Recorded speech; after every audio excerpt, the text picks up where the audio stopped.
Heureusement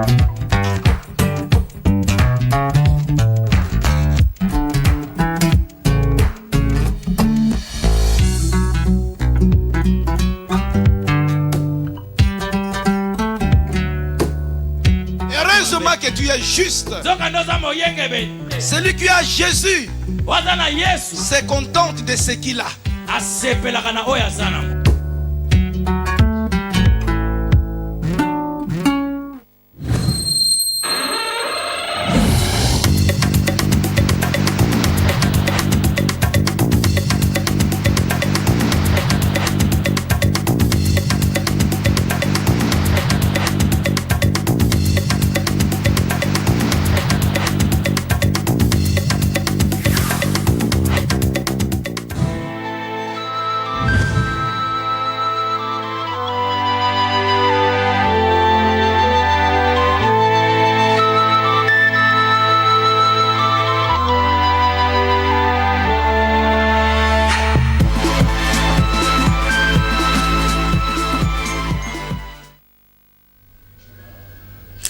Joyeux Noël à tous les bans à notre Père, à vous tous qui êtes branchés sur nos antennes en train de suivre Espace Rehoboth. En tout cas, encore une fois, joyeux Noël à vous, à tous les enfants, à toutes les familles, à tous les chrétiens spécialement, parce que c'est la fête de chrétiens. Aujourd'hui, nous allons parler Noël. Nous allons parler Noël dans cette tranche d'animation Espace Rehoboth. Nous avons sur ce plateau un homme de Dieu, un homme qui parle bien et un homme qui a compris ce que c'est la Noël et il veut partager, je dirais, ses avis, mais aussi son expérience avec nous par rapport à la naissance de Jésus, pourquoi le chrétien doit fêter la Noël, pour l'importance de la Noël. C'est cette date du 25 novembre, ça vient d'où, qui avait initié cette date ou cette fête de Noël. En tout cas, ça sera ici dans Rehoboth avec le pasteur Celestino Matondo, à qui je dis bonjour, pasteur. Bonjour. Bonjour, maman. Voilà. Pasteur, vous êtes pasteur, oui, mais vous avez plusieurs casquettes. J'aimerais que vous puissiez un peu vous présenter vous-même, de peur que je ne puisse mal le faire. Voilà. Donc, je suis le pasteur Celestino Matondo. J'évolue actuellement en Belgique et je suis marié à une femme, Balembana Martha, et j'ai 5 enfants bénis, Hosanna, louange, Shalom et El Shaddai. Dans ces ministères, Dieu quand même m'a fait grâce. Il a commencé à me donner des chants via les rêves. Et voilà, ce sont ces chants qu'on est tenté aujourd'hui d'exploiter. Je crois peut-être que par la grâce de Dieu, tu nous as déjà vus en train de chanter, en train de danser pour la gloire de l'Éternel notre Dieu. Aujourd'hui, je suis devenu chanteur par la grâce tout simplement de l'Éternel notre Dieu. Comme la sagesse dira, je n'ai pas cherché la sagesse, je n'ai pas cherché les chansons, mais c'est les chants qui est venu vers moi. Voilà. J'ai vraiment beaucoup aimé votre présentation, pasteur. Vous n'avez pas cherché la chanson, mais ce sont les chants qui sont venus vers vous. Donc c'est comme ça. Voilà, vous êtes, je peux dire que vous êtes pasteur musicien ou pasteur chantre. Pasteur chantre. Pasteur chante mieux. Ok, d'accord. Pasteur Celestino Matondo, c'est un pasteur chantre, mais cela ne lui empêche de pouvoir nous parler ce matin de la Noël. Pasteur Matondo, j'aimerais, avant que nous puissions retourner du côté de la régie, que vous puissiez nous donner la définition de la Noël. La définition de la Noël. En fait, Noël veut dire tout simplement, si je peux le dire à partir d'autres langues, natis, qui veut dire, né. Hein, et en fait, ça vient aussi quelque part d'épiphanie, qui veut dire apparaître. Donc là, on parle vraiment de la naissance d'une personne. La naissance d'une personne. Et pour nous les chrétiens, nous nous focalisons vers la naissance de notre Seigneur et Sauveur Jésus-Christ. C'est vrai qu'il y a l'histoire qui est là, peut-être qu'on en parlera, hein, parce que personne n'est dupe, comme on le dit, mais en réalité, pour nous les chrétiens, aujourd'hui, nous célébrons la naissance de notre Seigneur Jésus de Nazareth. Voilà, la Noël, c'est le jour où nous célébrons la naissance de notre Sauveur. et Seigneur Jésus-Christ de Nazareth. Retournons du côté de la régie, nous allons prendre une petite pause, question pour nous de dire merci au Seigneur, parce qu'arriver à ce jour, c'est une grâce, et nous allons nous retrouver juste après.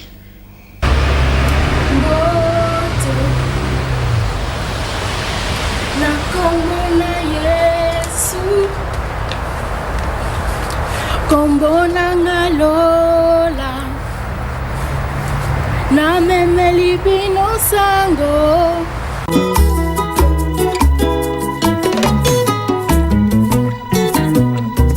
associé, Jésus est mon associé. Associé, Jésus est mon associé. Tout ce que je demanderai en son nom, il me donnera. Tout ce que je demanderai en son nom, il me donnera. Car mon Dieu n'est pas un homme pour mentir, il est mon associé.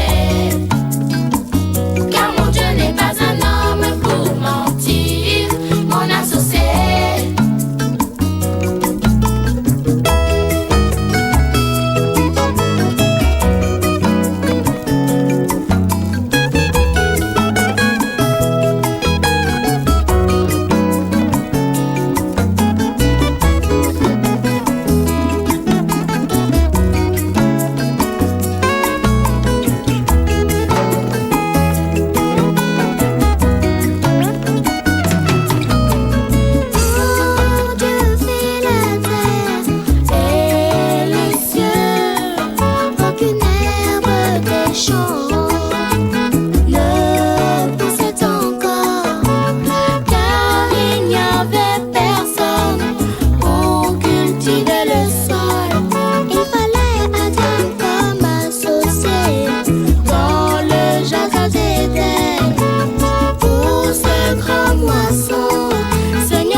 Voilà, très chers téléspectateurs, amis de l'espace Rehoboth, nous voici de retour sur ce plateau après cette très très belle chanson que nous a proposé la réalisation.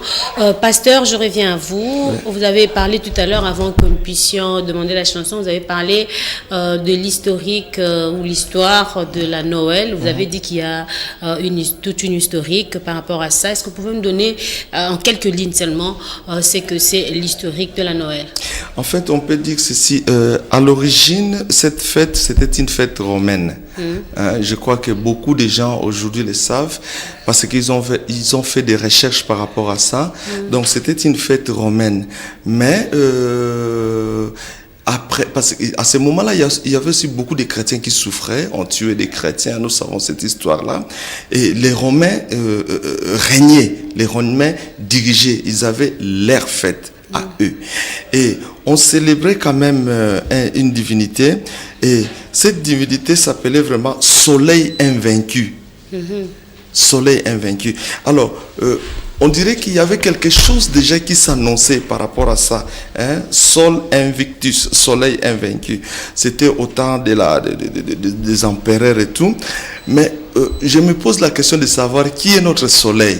C'était notre Jésus et le soleil levant. Donc on dirait que le diable était là en train de singer Dieu. Alors, à ce moment-là, maintenant, après la souffrance des chrétiens, il y a eu la paix au niveau de Rome. Rome a fait en sorte que les chrétiens puissent avoir la paix. Petit à petit, la paix a commencé et le christianisme est entré en Rome, en Occident. Les gens commençaient vraiment à prier Jésus-Christ. En ce moment-là, maintenant, les gens voulaient, parce qu'il y avait seulement notre fête de Pâques, et sans oublier la Pentecôte, mais plus c'était la Pâques, on célébrait vraiment aussi la mort et la résurrection de notre Seigneur Jésus de Nazareth. Mais en ce qui concerne la naissance de Jésus-Christ, on ne connaissait pas la date. C'est pourquoi il y avait des gens qui se battaient pour dire, voilà, nous voulons qu'il y ait une date pour la naissance de Jésus de Nazareth. Et en Orient, les gens vont se dire, voilà, comme l'homme a été créé le 6e jour et tout, après eux, ils vont dire ça. Donc voilà, notre Seigneur Jésus-Christ aussi est né le 6 janvier, le second Adam. Donc le premier Adam était né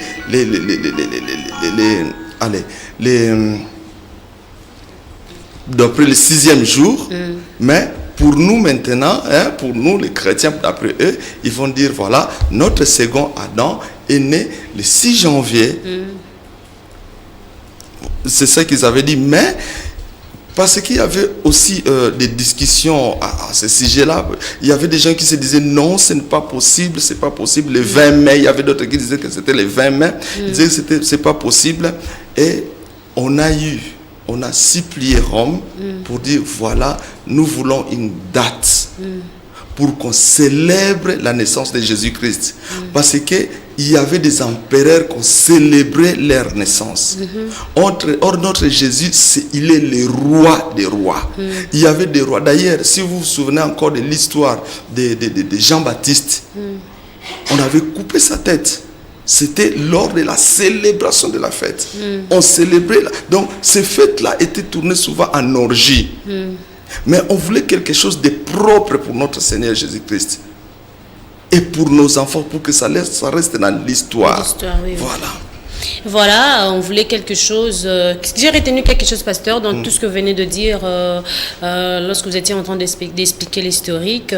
C'est que la date du 25 décembre, on célébrait le Dieu soleil, le soleil invaincu. Oui, le soleil invaincu. Et nous, étant chrétiens, notre soleil levant, c'est Jésus. Et voilà que nous avons pris la date, ou bien, je ne sais pas, qu'est-ce qu'il y a eu pour que ça aille de la fête du soleil invaincu et que ça devienne aujourd'hui la fête du soleil levant Jésus-Christ. C'était vers le 4e siècle. Alors, comme je disais, Rome était christianisée. Et on avait dit maintenant, pour d'autres religions, en ce qui concerne d'autres religions, ces religions-là n'étaient plus propres par rapport au christianisme. Alors on commençait à interdire d'autres religions. Même la religion, ou bien ce Dieu-là, soleil, on avait dit non, on ne peut plus invoquer ce Dieu-là. Voilà maintenant les autorités ecclésiastiques pour frapper fort, parce que c'était un Dieu qui avait de l'influence au niveau du royaume. Pour frapper fort, ils ont dit, nous allons nous accaparer de la date qu'on célèbre ce Dieu-là, pour qu'on commence maintenant, parce qu'il s'appelait soleil invaincu. Or, nous avons un soleil levant qui est invaincu, qui est homme et Dieu, 100% homme, 100% Dieu. Alors nous allons célébrer maintenant notre Dieu à cette date-là. En quelque sorte, la naissance de Jésus est venue renverser au fait cette divinité qui régnait en cette date-là. Oui, c'est tout à fait normal. La venue de la naissance de Jésus-Christ a renversé la date de ces divinités. Voilà, donc nous avons toutes les bonnes raisons de fêter Noël. Vous avez eu de précisions par rapport à l'historique de cette date, 25 décembre. Ce n'est pas une date qu'on a fixée au hasard, mais c'est une date, je dirais, qui a été fixée par convention des autorités ecclésiastiques, qui avaient vu qu'il y avait un Dieu qui faisait rage et il fallait que Jésus prenne sa place, parce que Jésus, lorsqu'il est venu, pour renverser, détruire les œuvres du diable. Voilà. Donc c'est comme ça. Donc tous les chrétiens, vous êtes rassurés, vous pouvez très bien fêter Noël si vous êtes chrétien. Pasteur, Noël, fête des enfants, fête des familles, fête de chrétiens. En fait, cette confusion, qu'est-ce que vous pouvez dire pour éclaircir un peu? Je vous dis, aujourd'hui, cela dépend de...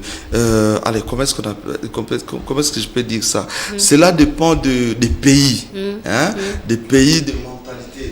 Il y a d'autres personnes qui disent que cette famille, cette fête, c'est vraiment pour la famille. Quand on parle de la famille, on voit les pères, la mère et les enfants. Ces jours-là, les parents font des cadeaux à leurs enfants et tout. Et il y a d'autres qui disent que c'est vraiment pour les enfants à cause du bébé Jésus. Ok. Donc c'est vraiment pour les enfants. Et il y a aussi l'histoire de la protection des enfants, etc. Mais pour nous les chrétiens maintenant, parce que nous sommes accaparés de cette date, nous disons non, ce n'est pas seulement pour les enfants. Mais nous pensons maintenant, parce que nous voulons, Dieu aime qu'on le célèbre. Oui. Dieu aime qu'on puisse faire des fêtes à sa gloire, qu'il soit au centre. Donc c'est pourquoi cette fête, pour nous les chrétiens, est christocentrique, c'est centré sur Jésus de Nazareth. Parce qu'il aime bien qu'on le célèbre. C'est pourquoi nous les chrétiens disons que non, ce n'est pas seulement pour les enfants, parce que nous pensons à la naissance de notre Seigneur. Et nous inculquons aussi à nos enfants qu'il y a un Seigneur qui était né d'une vierge. Voilà.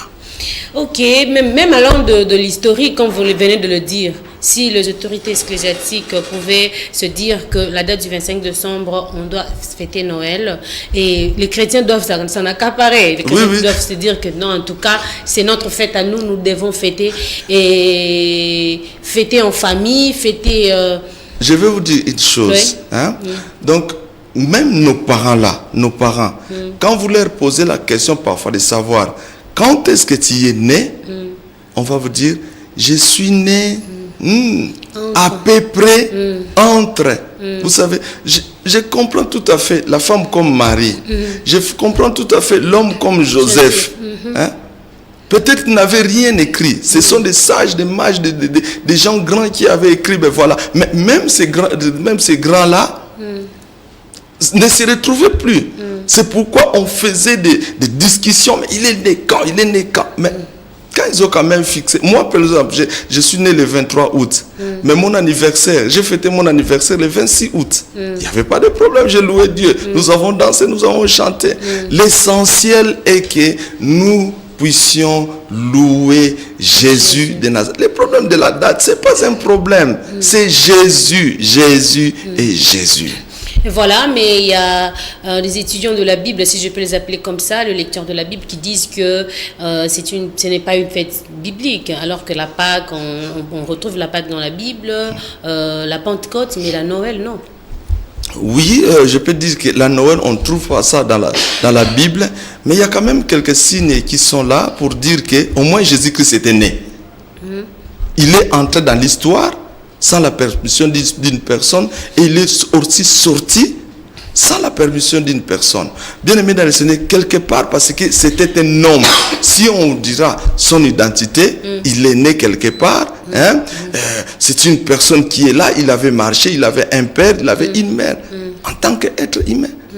Donc, c'est tout à fait normal. Si on ne reconnaît plus la date, l'année, comme d'autres font, au moins à peu près cette année. Mais quand on regarde sur l'identité, au moins, on demande la date. La date qui est là, à peu près, tu peux dire quel jour, des choses pareilles. D'ailleurs, c'était entre la nuit du 24 et du 25. D'après les ecclésiastiques, ils ont dit, c'est entre la nuit du 24 et du 25. Et bien voilà. Ok, voilà, qui est dans certaines églises, il y a une veillée entre la nuit du 24 au 25. Ils disent que pendant ce temps-là, que c'est Jésus est né et ils sont en train de célébrer. Nous devons les encourager vu qu'ils sont chrétiens. Et vous avez parlé ici, vous avez dit c'est une fête de chrétiens. C'est une fête de chrétiens. Mais non, les chrétiens, nous en avons nombreux. Aujourd'hui, il y a de ceux qui sont à gauche qui se disent chrétiens, il y a de ceux qui sont à droite qui se disent aussi chrétiens, derrière, devant, mais qui ne se croisent pas. Ils se disent tous chrétiens, mais il y a quelque part, il n'y a pas de croisée, ils ne se croisent pas. Maintenant, quels sont les éléments qui peuvent convaincre les gens? Parce que lorsqu'on a appelé chrétiens pour la première fois, si je bien saisis l'histoire, c'était des personnes qui étaient comme Christ. Maintenant, quels sont les éléments aujourd'hui qu'on peut voir dans une personne pour dire que cette personne est chrétienne et cette personne-là est digne de fêter la Noël, la naissance de Jésus? Mais tu as déjà donné la réponse. Donc, comme la parole de Dieu nous dit, attends un peu là, comme la parole de Dieu nous dit, nous devons suivre Jésus-Christ. Nous devons être des imitateurs de Dieu. C'est ça un bon chrétien.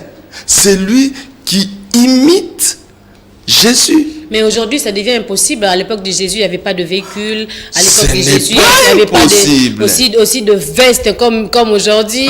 À l'époque de Jésus, il n'y avait pas je crois pas, il n'y avait pas de lait de beauté comme aujourd'hui. Donc, ça devient un peu compliqué pour être imitateur de Christ. Parce que Christ, à l'époque où il a vécu sur terre, il n'y avait pas certaines choses. Il y a même la NTIC, les nouvelles technologies aujourd'hui qui déjà commencent à être comme une gangrène. Comment être imitateur de Jésus aujourd'hui à ces temps, en plein 21e siècle?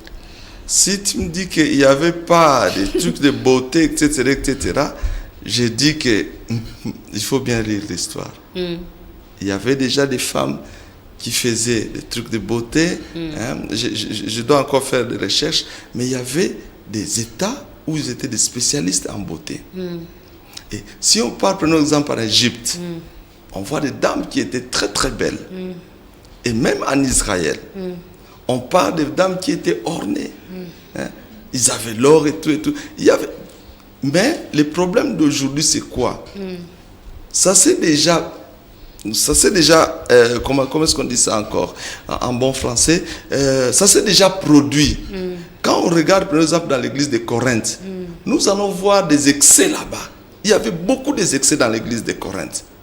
Il y a des enfants qui couchent à l'air avec les femmes de leur père, etc. Donc il y avait beaucoup d'excès dans ces églises-là. Il y avait des gens qui faisaient des choses incroyables. Aujourd'hui aussi, si nous regardons dans des internets, dans des Facebook, dans des réseaux sociaux en fait, vous allez voir même des autorités dites ecclésiastiques, je parle un peu des pasteurs, des évêques, ils sont en train parfois de faire des fautes impossibles. Impossibles. Et vraiment, j'encourage les enfants de Dieu ou bien les pasteurs qui marchent dans la voie de l'Éternel, de continuer de marcher dans la voie de l'Éternel. Mais je vous dis que ce n'est pas impossible aujourd'hui de suivre Jésus-Christ. Ce n'est pas ce qu'on voit, la voiture. La voiture, c'est rien. Ou bien la lumière, ça, c'est rien. Ça ne peut pas influencer notre foi. C'est la parole de Dieu, c'est la lumière de la parole qui doit influencer notre foi. Et notre vie doit être centrée sur Jésus de Nazareth.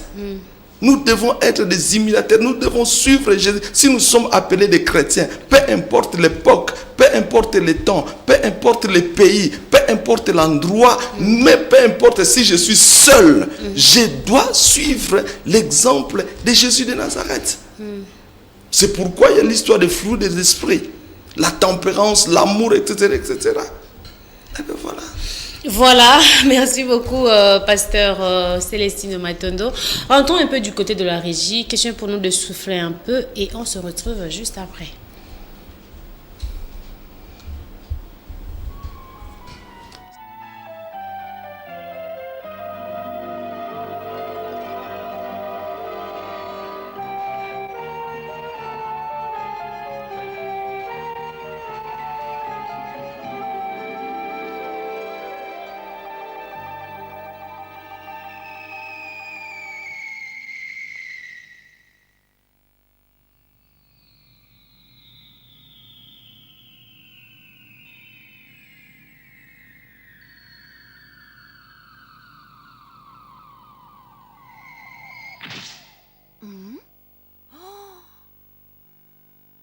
Bonjour.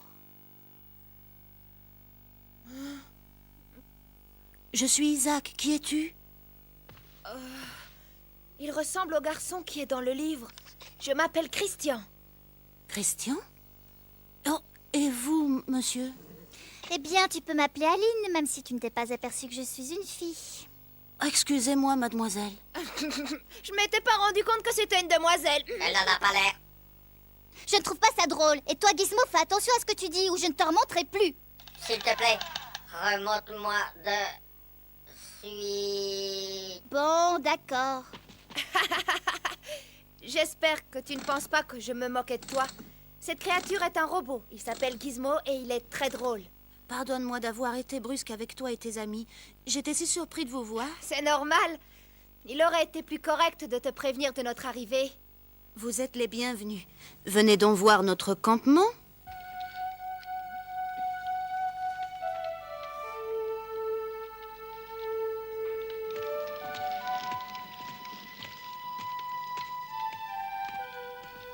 Oh, papa! Papa! Maman, pardonne-moi d'être en retard pour dîner. Mon chéri, je te rappelle que c'est dangereux de rester dehors si tard. Ton père commençait à s'inquiéter à ton sujet, mon chéri. Je revenais à la maison lorsque j'ai rencontré de nouveaux amis. Regarde! Heureux de vous connaître. Les amis de mon fils sont mes amis. Je suis Abraham, le père d'Isaac. Soyez mes invités et restez dîner avec nous. Mange, Christian. J'aime bien qu'on ait de l'appétit. Vous savez, ça me plaît beaucoup de camper. Vivre dans une tente et voyager comme vous le faites, ça doit être amusant. Eh bien, c'est Dieu qui m'a commandé de parcourir tout le pays. Abraham a toujours obéi au commandement de Dieu. C'est pour ça que Dieu nous a bénis en nous donnant un enfant que je ne pouvais plus avoir. Vraiment? Voilà pourquoi nous l'aimons tant. Oh, vous en avez de la chance. J'ai parfois l'impression que mon père est trop occupé pour s'intéresser à moi. Trop occupé pour augmenter ton argent de poche. Je sais ce que tu veux dire. Gizmo, arrête de nous interrompre. Je ne connais pas ton père, bien entendu, mais je suis sûr que tu te trompes à son sujet. Un père s'intéresse toujours à ses enfants, même s'il ne le montre pas souvent. Je l'espère. C'est vrai, Christian. Oh, papa, veux-tu nous raconter encore une fois comment je suis née? Allons, tu as déjà entendu 100 fois cette histoire. Oui, mais nous ne l'avons jamais entendu. Très bien, si vous insistez. Un après-midi d'été, je me reposais sous un chêne.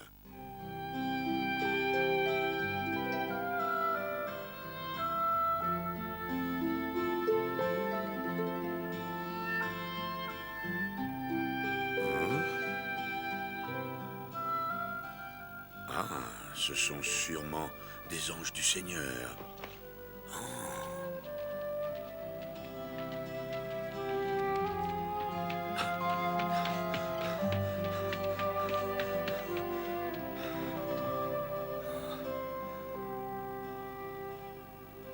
Seigneur, merci de ce grand honneur. Je vous en prie, messieurs, n'allez pas plus loin. Arrêtez-vous un peu et reposez-vous à l'ombre de ce chêne. Je vais vous apporter de l'eau fraîche pour vos pieds, ainsi que de la viande et du pain pour vous rassasier. Fais ce que tu as dit.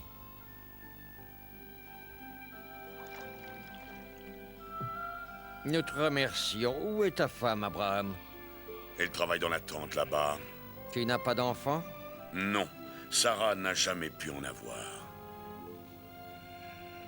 Dans un an, par la grâce de Dieu, ta femme Sarah aura un fils. Comment?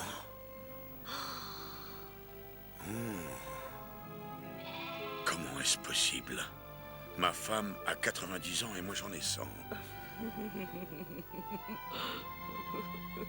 C'est impossible. Dis à ta femme qu'elle a tort. Il n'y a rien d'impossible au Dieu Tout-Puissant.